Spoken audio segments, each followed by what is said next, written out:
My name is Marty Solomon, and I am the president of Impact Campus Ministries and the creator and executive producer of the Bema podcast.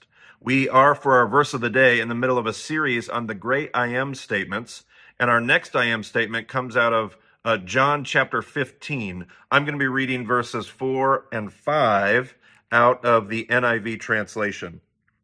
Jesus says this, "Remain in me as I also remain in you. No branch can bear fruit by itself.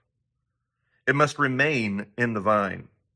Neither can you bear fruit unless you remain in me. I am the vine. You are the branches. If you remain in me and I in you, you will bear much fruit. Apart from me, you can do nothing." I think of these verses, and I've often heard people talk about God's part, my part, and their part.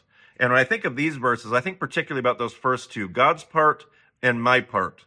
You know, there's so many things that we can control, but there's even more things that we can't control. And one of the things that this passage tells us that we can't control is fruit, at least not from the kingdom's metrics. Maybe worldly fruit, or maybe the worldly metrics might tell us and try to deceive us to think otherwise. But you and I can't control the kind of fruit that God wants to bear in our lives. God bears the fruit. And in fact, apart from Jesus, we can't bear any kingdom fruit of any value, is what he tells us.